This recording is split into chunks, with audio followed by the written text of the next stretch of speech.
formula singje mayek sengna khange haragadi mamang na takiba theory do lakpam jabang karam tawgani kamai tawgani ai samang na naphagi nafam da hai gi basingdo matang matam matung ina ningsing bidragadi kari mata kanaro yengo adu eragadi karam tawraga ai khoina application of integral se khangjari bu kharadu kamai tawdna ai khoina apply tawgadi hai to matang adu hatak sahigi COVID-19 maram oiduna angka se mahakna between two cups yauganu hai adu exercise 8.1 to yausali 8.2 yausali parakhada yam toina hangbadi between two cups ki matangi area ko thopasi yam toina hangye pharangang sing aisu takpam chabong khangdrabani na nakhoi da takpa yaba angang sing sanba sandaba thidana angang sing adum aina khoda so hayeng kon 8.1 da so angang sing between two cup ki matangi problem se adum yausali yaurum mantani aduga 8.2 di kari ki matang tano haipa matamda between two cup ki matang tane adudi hayeng prakhada ai khona taktaba wazatuna kari ngo between two cup ki matang hangsela adudi angka tu karam na ai khona solve tawgani ai punamak loina mak taksharage adubu angka di mahana 8.2 si yari makai takanu haiba possibility malai banina yengna si khanaji adu tatragazu adugumba 8.2 di yaw angka tudi 8.1 da su yaw shale takta di ya loi phar aduga aikon atamna 8.2 haiba sigi exercise hotragazu hot ba yana bagi masakti aina nakhoi na phomda loi ni pidor tawbada dingamji nakhoina application of integral ta ko matam di yari makai na koi kai dogani always mahaki sarok ko figure di khangna ko honna ga dabani ko hare ngamji hangba yaba question yam yauri 8.1 da ngang sing mahana photo ba solve example da su ngang sing yam yauri madu su pagadabani aduga ain holi ba khar su yengadabani hojikti na koi na ain 8.1 holi ba khar si yeng biraga 8.2 dum ma pung phana ko na si ko yengu ai sam sab sab yung le tamina si ahan ba makta da question number 1 ga question number 2 ga kari mata khena ba laite yeng si nahana parak pa matam da su kari mata khena dana pop pop ta gani yeng adu aragadi angang sing mahakna palli baje punamak angang sing question number 1 question number 2 khudi mak se angang sing kari nga tano haiba matam da always keno fast coordinate nga ta pan ban yeng adu ga angang sing ai ha question 1 ga question number 2 ga je ai question number 2 pat ke question number 2 da hayawragadi nakhona 1 je try to mon khana ji find the area of the region bounded by the cup mana pire bounded by the cup haraga cup to angang sing kari pire ham matamda horen kari pire ham matamda bounded by the cup haraga kari ma pije y square is equal to kari 9x aina horen puthokada area je kana kana na bounded tawedri kana kana na question laga sema da gesin ai khona pigiba note number 1 do adum angang sing season na tono leidro poni note number 3 ga bounded by the curve haraga y square equal to 9s haraga aina na koi and the straight lines or ordinate ayam hasid angang sing ai khona kari phangi haram tam da s equal to kari 2 ko amaga kari ga s equal to 4 ko muga superior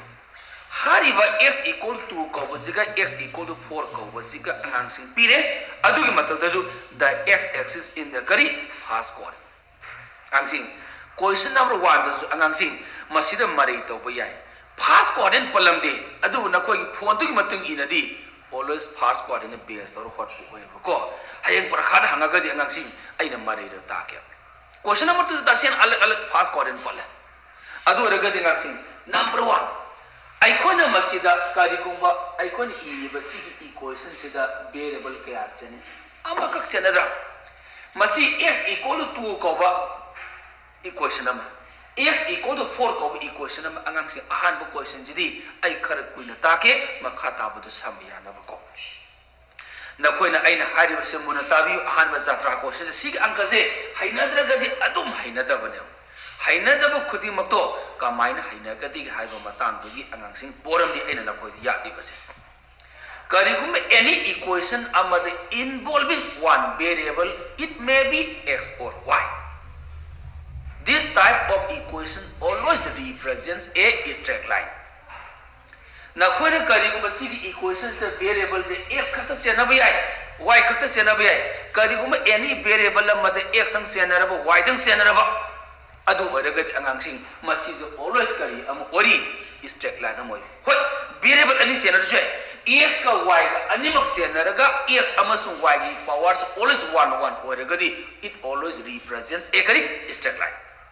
Now, when a class 11 the coordinate geometry the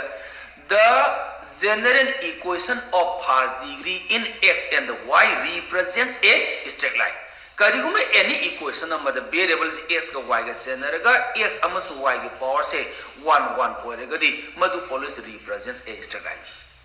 Variable ani ke senaraba without any kind of constant am jawraba. For example, x equal to 3y haisine. X equal to 3y plus or minus araga constant am senaragadi, it always passes through the origin.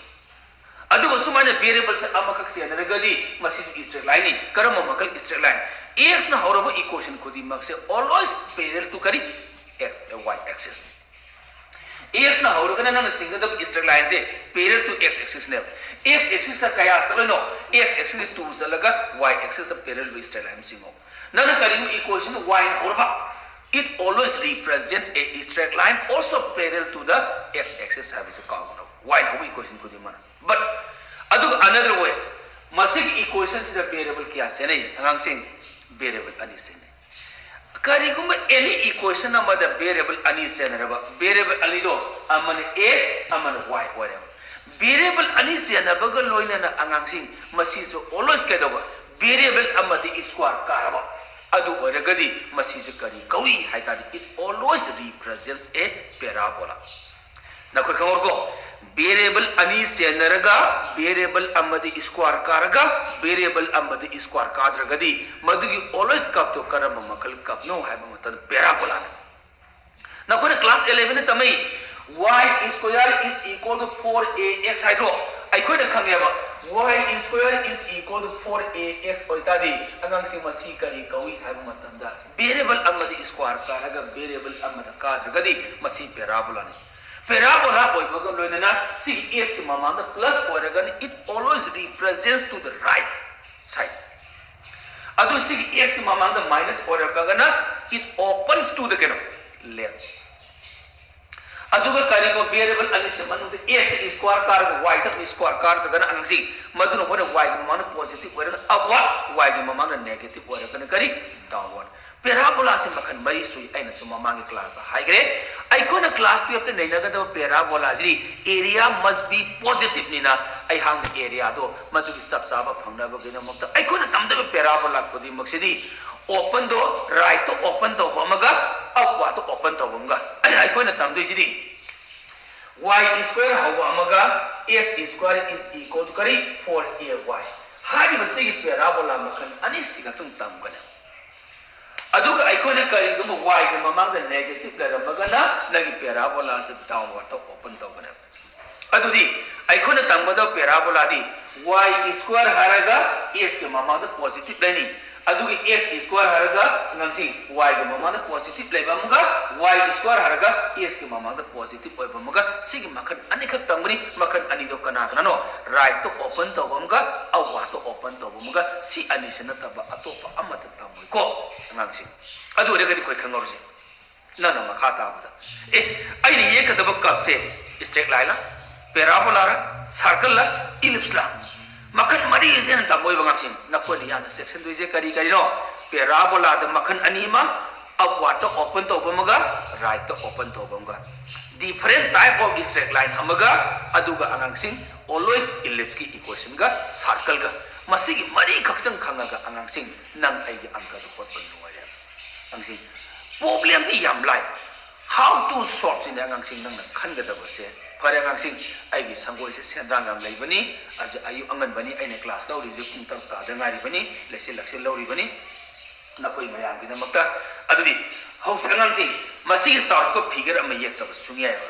an angka hominasi kamain angka do ai ko ye kani ai khot kani ha ba dang sing so ni yang singu ai holi baje exercise I point 1 ko yengo exercise I point 1 adini hauji exercise I point 1 gi question number 1 ni adang sing so di yengo phasana tharake yengo ai ko na khwai ahan ba ko pa matam da sanga da po sangje magi given kap se kanano ha ba je ma thar adi ai di sidi ke direct adang horam ni ko the equation of the given curve is haraga siniko the equation of the given curve is c ai given curve to c ne aduga variables amakak chendaragadi masina kari kora straight line ora aduga nan horen bounded tawma tam c straight line anis ne c curve sine along kana hai question the x axis to hydra aduga matung da ngang sing only just pass quadrant khapta lei ba aduga n haraga the straight lines mana maming palamdraga su angang sing nang na panto ka su kai digo and the straight lines are haraga straight lines ani pire aduga gadi aisi karama makal parabola tare yd square karagadi hector right to open to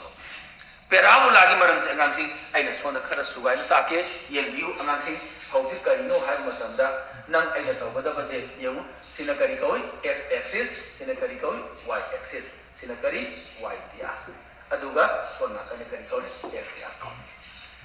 adi y ga x sang chena sig maninga plus or minus tab traba ni na angang sing akhoi gi parabola always passing through the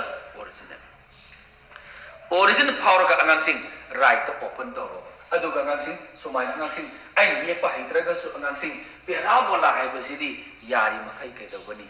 khuzal kanu parabola se asu masum khuzal ka angang yawi sumai na angang sing sumai na phak to sa kida bani adi sumai na angang sing phak to ba sum pa sida ko bani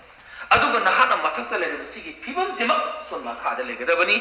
any equation of a parabola always symmetrical about x axis or correct y axis parabola se ai hana right to open to ragadi mathak makha ga se sig x axis tang khai ne mathak ki parabola ge sig area na 10 oita di khange gong se adu ragadi nang se hauj aina na koi da hairi ba se kari no ba always equation of a parabola di x axis na draga na y axis na tang khai ge ne maram aduna aina na koi da haijari be se yeku matam da aina soi ki ba lan ki ba yaw ga su angang sing na koi ni yari makai gi di kai to ko ni hai ba matam da mathak ta le ba si ki phibam jima karai da le gani makha da le ga da ne aduna aina yeku matam da angang sing ai ko su mi oi bani na angang sing sang je pu ba ngam da ba yaw oza nang gi to adu to da da to ha ba comment binar oi si adu so ko di aina sin hai di na mathak ta thangi ba si saruk siga makha da thangi ba si ga saruk siga sap mana yek piu ahan ba angku oi bagi aina na koi de inga tapna sugai na taksa adri hauti sigi pibam jima sigi makha di yek ba jangang sing ai thapet mana haraga ai option jarge adu ore gadi hauti nana hore up wa to open to roga ju sumain hang ki bo roga ju right to leba saruk tu ga left to leba saruk tu gi yari makai mana da hona view maram di y axis na ta khai ta na khai de adu left to or right to open to parabola khudi muna kana ta khai ta na khai ni x axis na khai ge ne adu ore gadi hausa ai parabola ye palo masi kanano hai ba matam da masi je kari ore y square is equal kari 9x adu gi matung da karam straight line ani singani s ke value 2 salo singam sing ai ne sina 1 sale sina 2 sale sidam phange 2 gi matung da kana 3 angan sing kari le 4 saidam da angan sing khaga lahon se suka sukai de ko adu re ga angan sing sina 2 le sina 3 sina kari 4 hare ba angan sing ai khar lahol lage sina kai ore angan sing no scale selo 1 sale 2 sale se 2 phange ko se 3 sale se 4 aso mai to sigi 2 ko ba jaga sina karim singe straight line fa sing wang sing ai scale yaw da khar khoi ka to ni ko sina kari koi singi ba se any equation ji x na hora gadi aina na koi mama to hai parallel to kari y axis ne asumai taroga masi se kanano hai matan da sig undabam se kari kora x equal to kari 2 gi ne ai kya sala sine 4 da sumai 4 sala ga sedam sing admai taroga ngang sing ye view sing minera ga sina kari ore hai matan x equal to kari 4 ko straight line mana nga sai hai nang karai jaga ra sede to bodi gisin यारेगी दंगांग ओ A B C T का ताबे अब यावी थाब तो करम मतम थागे दे गांग करी मतर का ताब मतम खतर थासे अदि आइना पामी जे फास्ट कोऑर्डिनेट दी सिगे सरु खतरे फास्ट कोऑर्डिनेट वरगदि गांग सिगे सरु खतनी अदु वरगदि x equal to 2 सियावा x equal to 4 सियावा पैराबोला सियावा x axis सियावा जे गांग आइना हौजे आइना सिगे सेदे तरि सिगे सरु से सिना तब अमत लेरमो सेदे तौबा हिद्रगदि गांग अंक तो फोन तारो को आइना हौजे सिगे सेदे तरि सिगे सरु से नंग यमो कना कना ना बाउंडेड तरो सेमि हाबो मतमदा मान हारि फिबम दो lies on the fast coordinate. Now see, fast coordinate to order the see Makasu Yaudiko.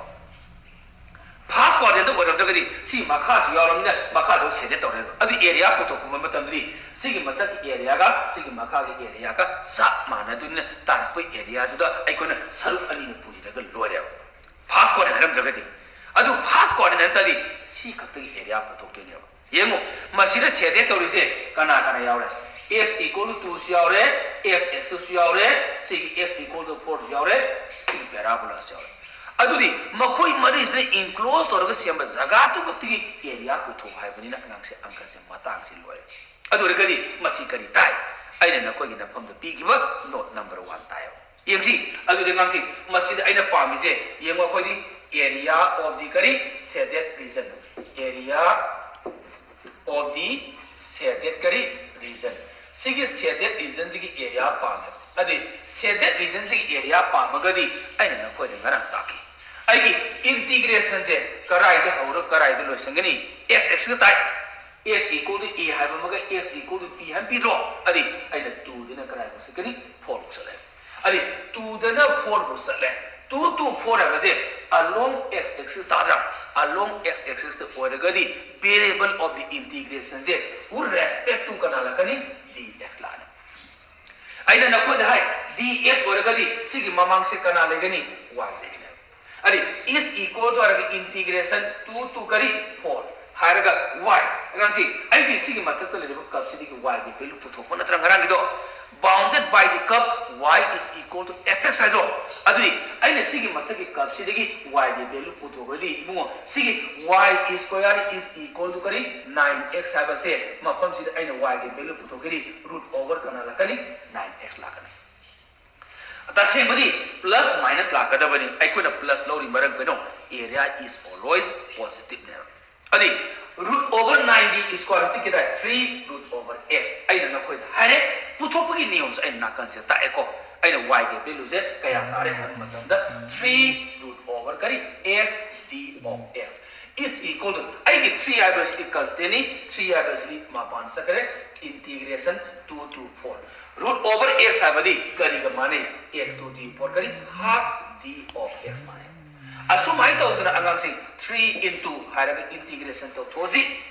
x to d 4 half की इंटीग्रेशन में प्लस 1 टेंशन मिलो प्लस 1 टेंशन लगदी x to d 4 3 by 2 divided by 3 by 2 from 2 to करी 4 तारे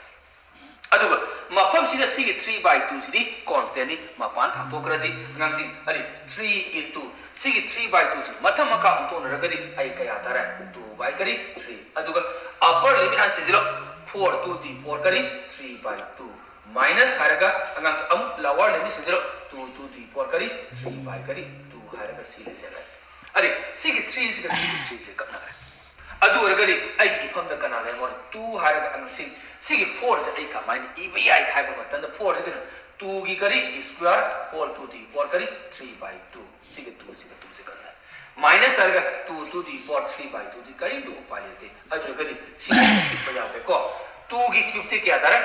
आई तारे अदु minus केनो 2 to the 4 करी 3 by 2 असु माइ तरका माने ती की बस से बाउंडेड तोर में सिगी कब सिगी एरिया से 2 times of whole I minus 3 by 2 तारे अंसी अदु वरगदी ngasai na angangsing ai ko na masije ka mana to ko yai khole ha bodong angsing sadaka pikthran ba khotan bangangsing ka sukai belete na pamjara gadi ko adu area ai basri always mal inus karana kari square kari inus la kare asuma tana putho ko lo bi kupta sumai thabira mo angsing ai na khoida masige angka sema minute tara ka humdoi mari sang ka taksa bani phare ai hakti na khole sigi khole basigi niyom sima question number कया दा होटकनी question number 1 होटकने मसीदा नहांग ज्ञान ताबा ngahौद्रे हाइना खलसी अदु ओरगदी करम अंकदा अमु ज्ञान ताना बोनसी हाबदो अंगसी आइगिदी अंक खोज सा मानगदा अंग समुथ सेरेको ए मुत के हरम दे ना कोई उले रो पोनी येमु क्वेश्चन नंबर अंगसी एस आई बोनस क्वेश्चन नंबर अंगसी 1 नते को सि हंदो क्वेश्चन नंबर 2 नि को लेबजे आइनो 1 थासे लेबजे 2 थाबी क्वेश्चन नंबर 3 को थासे मसीदा अंगसी ए करम ओजाना कमाइन होली खोल हाबदो अमुक न खोल ज्ञान ताना बोना बिउ को अंगसी येमु ना कोई पुनः रंगांसी याई फनबा इतना नतन तालाके अदनो अंक मदन तरागा मरी मंगासा नताई बिसनी येमु हौसी नेक्स्ट क्वेश्चन नंबर 3 मसीदा अंगांसी ना कोई ज्ञान तानबा तैयारी लेरो क्वेश्चन याम बनते अंगांसी मार्क मरी खत की जगह नि को अंगांसी हंग्यारे के सेदम लोरा पोनी सी मार्क से दम क्वेश्चन नंबर 3 करी हाइरी पामिनासी find the area of the region bounded by her x square equal to 4y nangi na pham da kari ba ka ba magi equation period adunu bu aina the equation of the curve is araga x square is equal to kari 4y aina mamang ta haire kana aduma se ka by y se tok thoga the equation of the parabola is hada swe madu oraga na ozagi thamoi pele kari maram gi angang se si karama makal kap no haiba has already khanga banina angang se yare haiba khange adu mayan kap thaina kap ana thabani nahana mayak sina kap se parabola ni straight line ni aduni adani thabana de khwai na phai adu generalize toroga mayan na thana begi niom ai su thabane adu raga de ngang si masi kari ore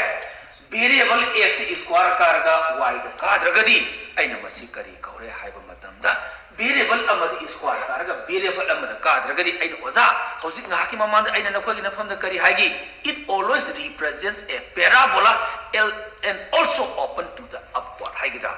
x square da anang sing kargadi sigi mamanda positive daragadi masi so always kari no mathak to open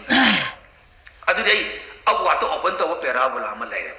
aduga sina kana question bounded to deba n haraga y ki value ga anang sing ani pire y is equal to haibamaga anang sing kari pi y is equal to n kaino y is equal to kari 4 ko ba israel ani pire ai na koi hai variable amakak sena ba oragadi masi always y na hobo oragadi masi always parallel to kano x axis the parallel over straight line amana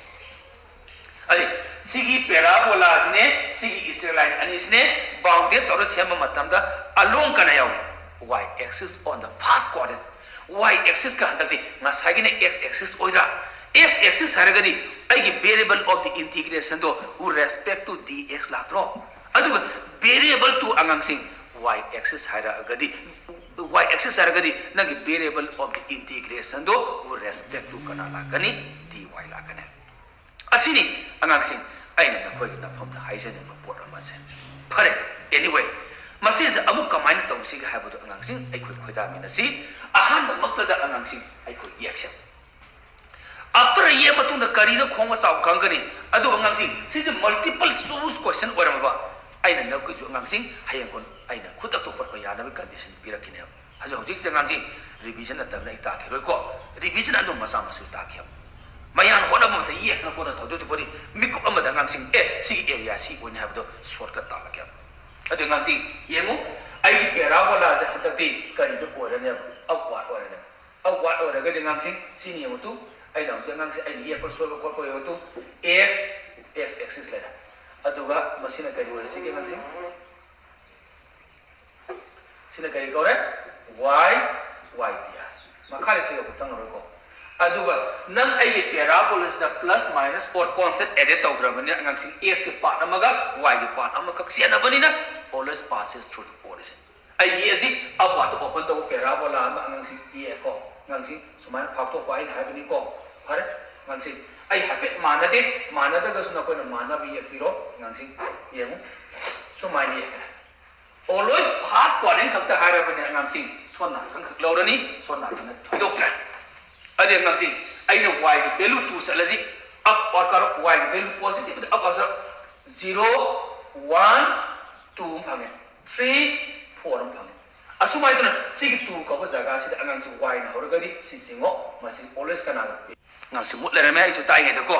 ai na sing je y is equal to ko straight am singe y is equal to 4 ko straight am y na hourgadi always parallel to x axis ne kong na ru si ko ngang sing ai sing ma tung da ai na chede to ji ngang sing na ko ya ri soi de no chede to ba je always lies on the past quadrant bounded by the given curve parabola and the straight line with y axis adu gadi sigi y is equal to shawa y is equal to 4 shawa parabola shawa y axis shawa adri sigi sede to bi saru sida angang sing mana palle ko di mak to lo ni law ngane kadi gumba fast quadrant haram gadi sona kan so sede to bane sede to mo tam da area ko to ko matam ri sona kan ni area sida tu na puri sida ga loy parabola haiba sidi matam pun na to y axis or axis na sawa sa mana na part ani to na khai do ya adumba thokri mo ki de kaung na se nangji ye ko lo ra ga di angka di lo asumai to ro ga angang sing ai hang area of the shaded region haraga integral haraga angang sing karai de na karai actually 2 de na ai karai actually 4 2 to 4 ai ba se along y axis or ga di ai na masi je kana la kani d of y la dy la agadi ai na sige mamang sida kari hapani x adugdi ai gi parabola di mafam sida kari oi hai matam da x square is equal to kari 4y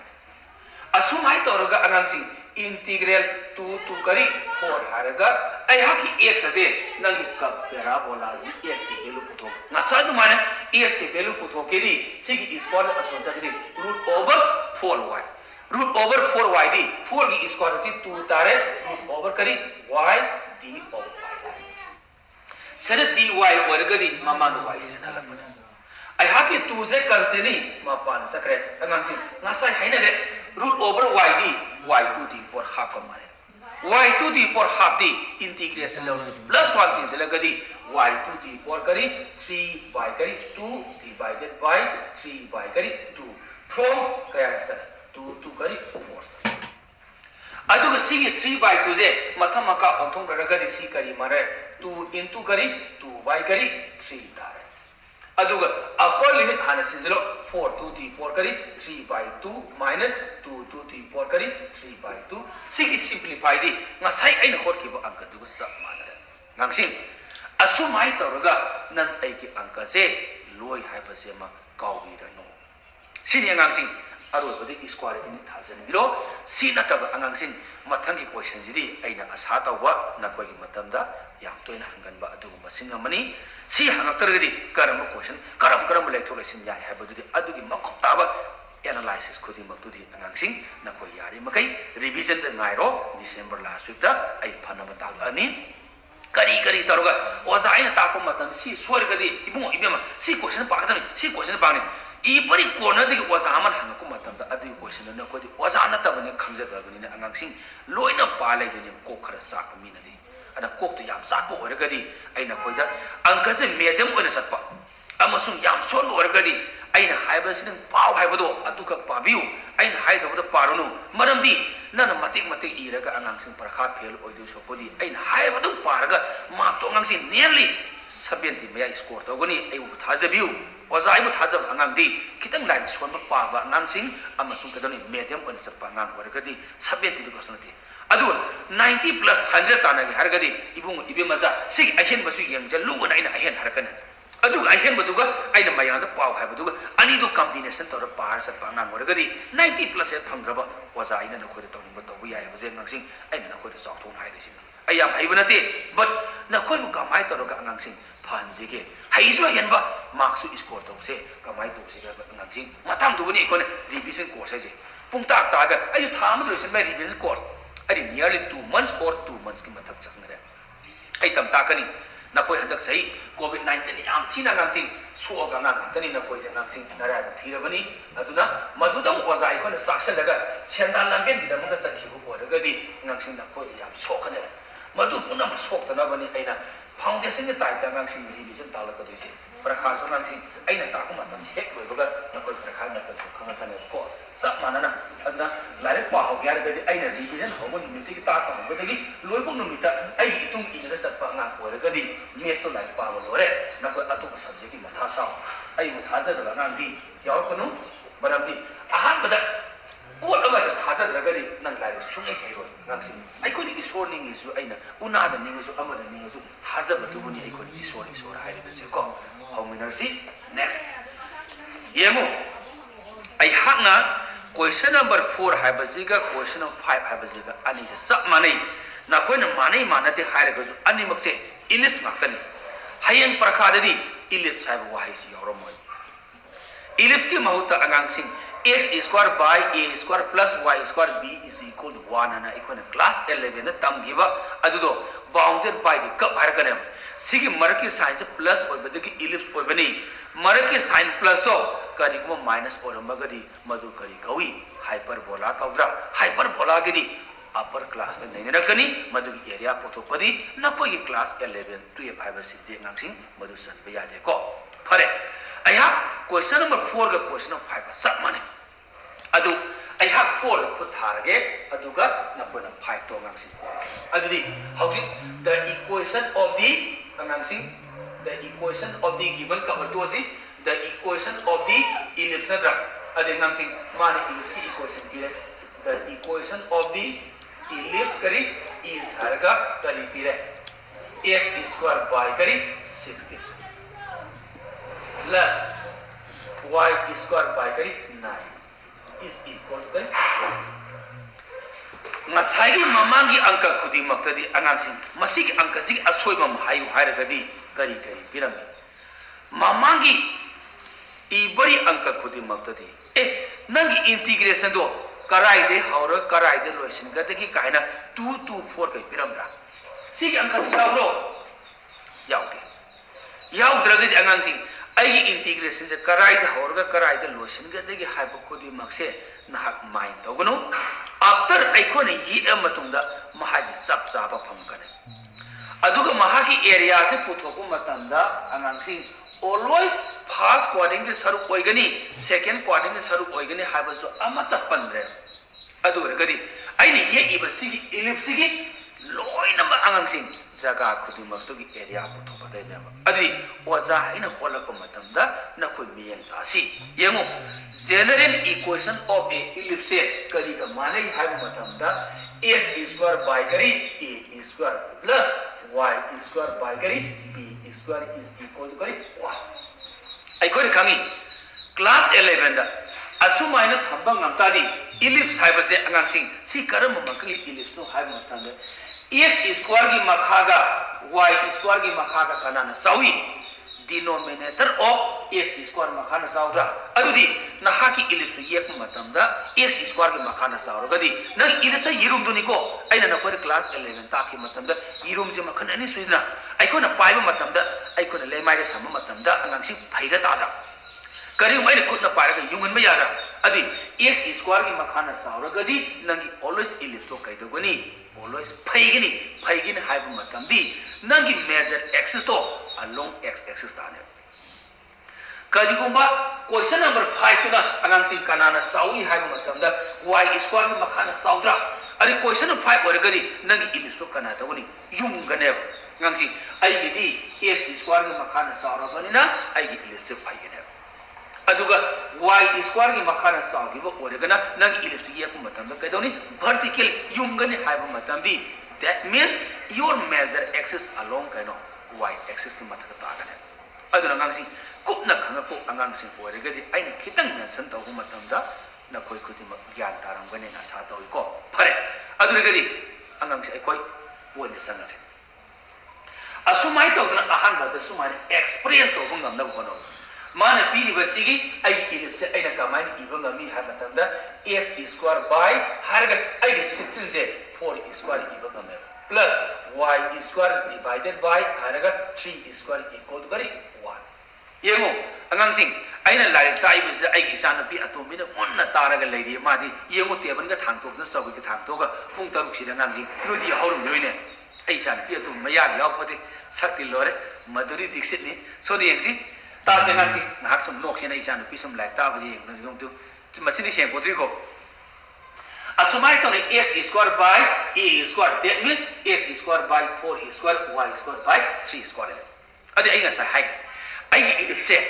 phay gi hai adi ngang sing ellipse sumai na ngang sing a phay ba mi o ngang sing ya di makai ai ye pa soi ga su ngang sing yiru ma sin ngang sing ai su ye phay ba na te sari ye ko ngang sing kitang phay ma le ko kitang phaja ko rom da over set ngang sing are sema ye yo ma no khang do ngang sing se par ai sumai ellipse ye ka na ngang sing si sina kari ko x axis sigi x axis da angang sing ai kon ellipse makan ani suya do ngang sing ai ye positive soire ko na bon fazile pencil taro ye una na scale ka taro ka sina kari ko y axis ko adu ga na koina question of 5 ye ko matan na gi ellipse ngang sing asumani ye ka da ni ko yung ga da bani maradi y square makan sawa soni ye mien tan si adu ra ga ni ai hang na ma se de yaw ri ba si oloi si asang ma sumani kari ko measure axis Sig application kari ko minor axis. Always ellipse hai basidi major axis ka minor axis kana nangsing tangkai tan khai. Aduga parabola na x axis or y axis na tangkai na tai khai. Aduga hyperbola na nangsing transverse axis hai bamaga conjugate axis na tangkai tan khai bani. Pare matang sa ta ko su aina na ko dimension tor mani. Mieng tam ni si. Adu ragadi masi se kari ko origin asumai toroga angang sing aina masigi horen sigi whole sigi area sa aina puto kadone adu regari aina s square makada kanale 4 square ta adu regari angang sing sidegina sibu ge asan baje always kaya ore habatanda s equal 4 adu ga sona kana salagana angang sing -4 oi gibani asan badi negative oi ba yadamina sigi 4 amaga sigi 4 amaga ai kona kari lakhibano icon lakhi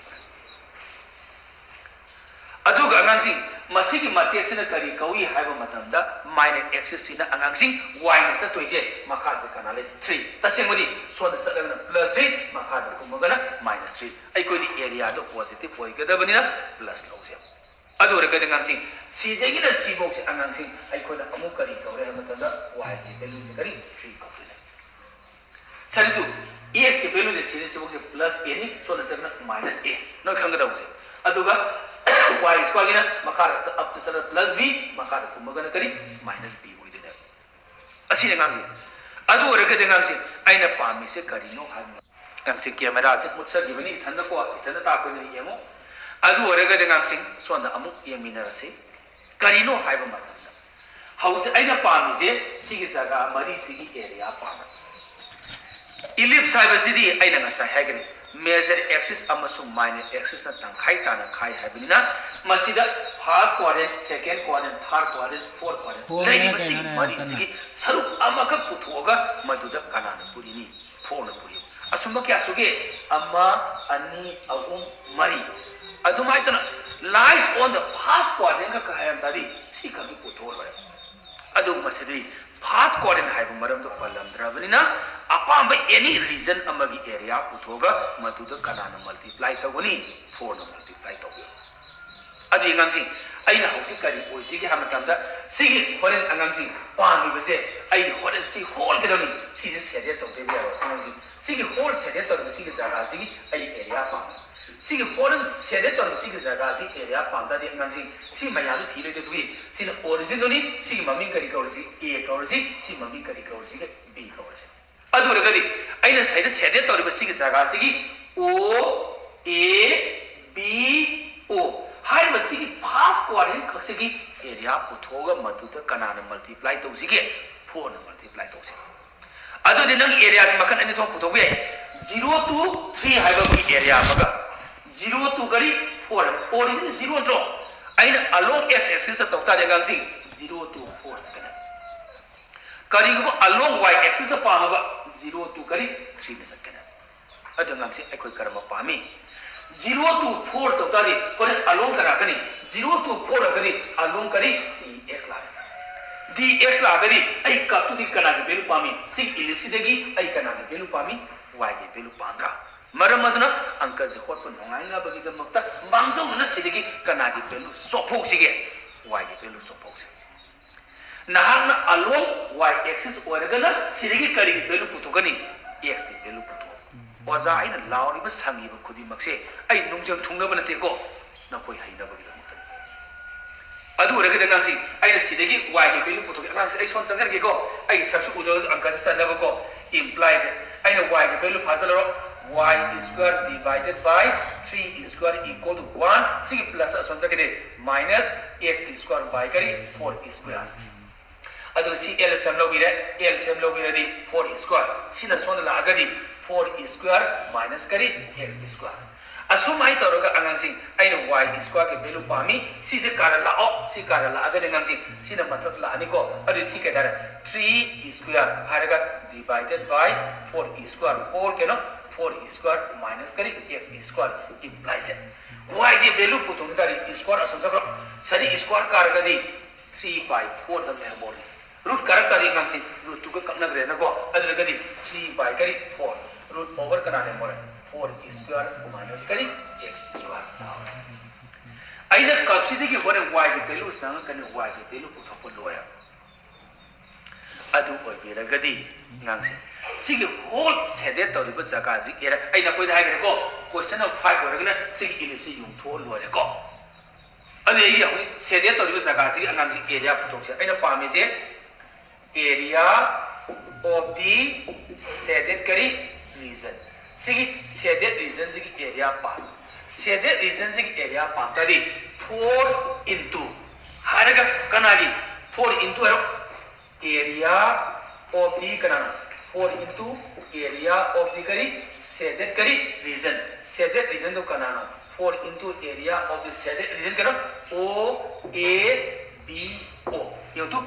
O A B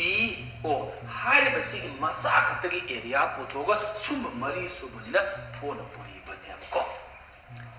adu regadi asigi area putoke de ngangsing is equal to haraga seda ngangsing aina kari to bu yai hamdala 4 into area c area 0 to kari and is 0 to kari si sali gara 4 adu 0 to 4 abase along kana oi dx regadi ellipse de ai kana ni sani y value saki asumai toruga angangsing is equal to haraga angangsing sada kari ira 4 into integrate 0 to kari 4 ayaki y value di mangso mana sada 3 by 4 root over kanada 4 square minus x square d of x hare basigi 4 se 4 ka kare adu ayak kari le more 3 haraga nupa masa sigi 3 se mapana song to kare kana khangbi sigi integration gi formula aina ko de yam toina parakha hangali hai do wa ta khram ngangsi adu waragadi ai sai de mata ai siri ira su ira ke san brieng si ngangsi ai karai de ira khoi ya gani se angang ai sai man ta kwai se khar som ge sigi mata kwai se khar som ragadi na ko ngangsi si phong la si ya ro yem ngangsi kori ya tume ko ibu mo te sen sin na ga na koi khudi mak si ta khram ni integration root over kanano a square minus x square d of x yung da salaga fazana haibadi khot ki ba mayam hang to yung root over a square minus x square form na di involving variable kana kara x by 2 into masalo a square minus x square e ki mamang kari sale plus no say plus or plus a square by kari 2 into root over a square minus x square integration di sin inverse of no x by a plus over c na mafam sida ai x de adum x le jere sari e de basi ke formula si e bari a ha ba jaga se ai kari on to lo jere 4 on to lo jere hai basi ke formula se question number 5 to sal angang sin ako na kitang angang sin yang bidra kadi ay kayong kanaro ay nalawar ko kole mayam pura ariya bangata adu ay bidra kadi angang sin hawrasi x by 2 kayong komponente ko x by kari 2 root over kadara 4 square minus x square form lagi plus a square di 4 square y kari 2 into sin inverse of x by kari a ay di kaya 4 adu form karay na karay bo 0 de na kray bo 4 ngam si 3 sinjan ba hi ba ngam ki de mak ta de so li yang biu e bari x ha ba sa han 4 sin सर 4 सिंजलगदी नंसी केदा आई समगे सर 4 से 4/2 root over 4 square minus 4 square सर x की जगह आइना 4 सिंजलगदी 4 स्क्वायर माइनस 4 स्क्वायर दी कया सकर 0 सकर प्लस हरगा 4 स्क्वायर दी 16 ने 2 ने नीट लगदी आई कया तारे आई तारे अदुगा sin inverse of हरगा x हबा जगह से आइना करो 4/4 दी कया सले 1 थमनिंगा बनी इरी बनी को ngang sing na khoi ki dang ta khalaga adu ga ngang sing si 14 ni evening ko ngang sing ai ki dang la thok sage adu ki 4/4 de ngang sing ai chalor ke 1 ta ai ha upper limit sin jambal ore minus lower limit e bari x ke jar sare 0 sin 0 du si ke pui na ga di ngang sing 0 saka plus haraga si du kaptan na ga di ai ta adu ga ngang sing sin inverse of haraga ngang sing 0/4 di ai kaya ta re asumai toroga anang ai ka lemor 3 4 I into sin the 1 ta ba sin the 1 ta ba sikana sin the 1 ta ba so ngang inverse uruno sina ka le je sin the 1 ta 90 degree ka 90 degree pi 2 minus angang 0 sin the 0 ta di ka ta 0 sa si isna se da ka ga di 4 to ne 4 to ga si 3 0 pu ne ka di 2 kari pi ka ta square kari asumai toroga angang sing phone ta da ba aina marat simplify so ba so ba angang sing kai khalono angka se sumai ta no pot kani ha ba ja han haina mono phone na bodeng na marat se plus minus sin mo khosam so ba ga soi dine angka du ki sumai na khotli ha ba liram do adu haina ba han on na bi usine ai khoi pam sa ba phare adu ragadi ai ha na question number ya sulore 1 sulore 1 na 2 mana kare ai 3 ole 4 ga 5 kari ga mana 5 ole ani question number 6 na kari hai nangsi phaja ba question di nangsi haure nangsi na koi section lo question number 6 na sai ho liba design tu de gi angang sing sinam itong tong ala ne kari maram gi tong ali no sigum angka se lagadi hai prakhan nangu nang test to hangsela ba ato masing mada nang kamai to kani lai te obu ponati but ai na hai do wangang sangang ta ba ko ne gadi kari ko ko sa ko na ba di angka si yang lai yemina si question number 6 nang si 5t na koi ko ma bi ra ba ni ko yengo ai na kungkan kan ba na ti sa ma da ba sing tu da ngang sing jaga do plus minus ka ngang level to on thong da ba su na ti kan sing gi value ka tu on thong da ba ni ko are tayari leu sa da mieng chang bi no no kamai to si ko si ha ba do sa da mu su ga na ta ko ni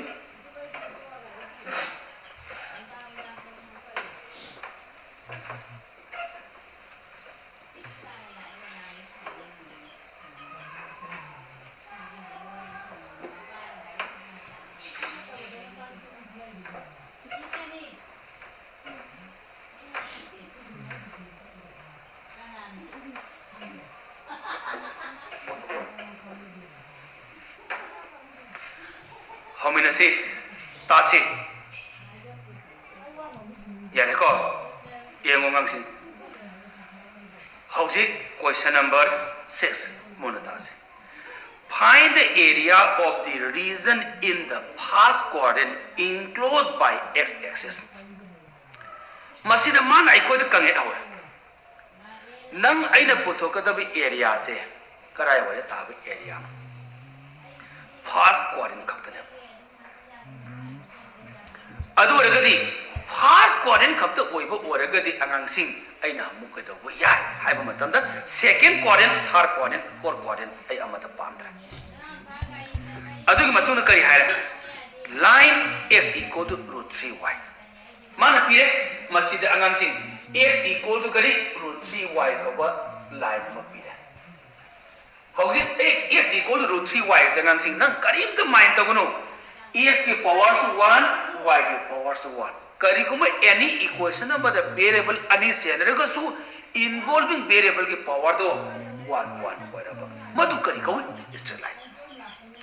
variable x के part में variable y के part में constant out है असुमाने constant out करी your given straight line passing through the करी origin power है बस मधी नंग काउ अरे x सु पॉजिटिव y सु पॉजिटिव ओरगदी नन फाव द बंगांग से स्ट्रेट लाइन से पास अमसुंग कइनो थार कोरिन फाव पावर सकिने पॉजिटिव ओइबेनिको मसिग मनुगे x ला y रा अम नेगेटिव ओर मगदी सेकेंड के करिगा फोर्थ वन के पावर सम टेक्निक सुंगांग साहि गदबने simultaneously at the same time x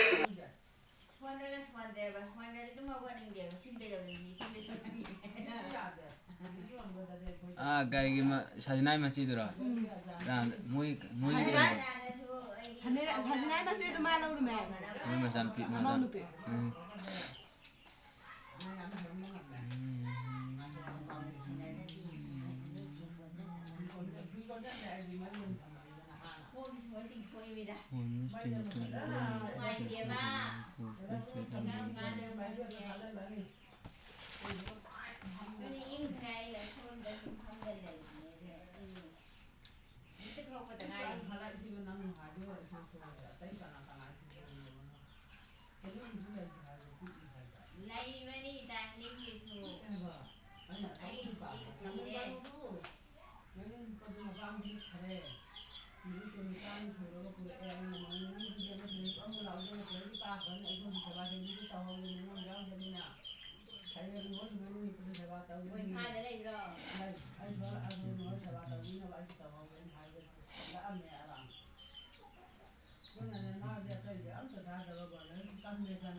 Until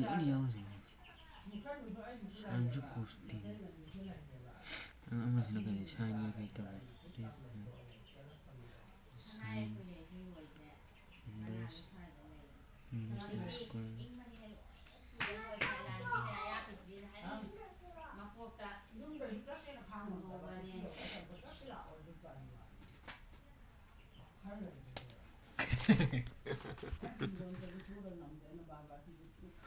Angang masano bangang dura. Ngai ko na.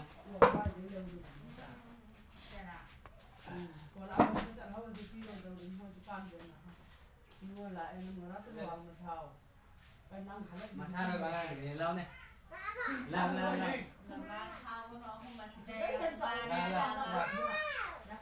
Masano bangang ni. Mami kay kau na masang ni pa ko kay ni. How jadi ko na mana ko na la ko ni pide na la.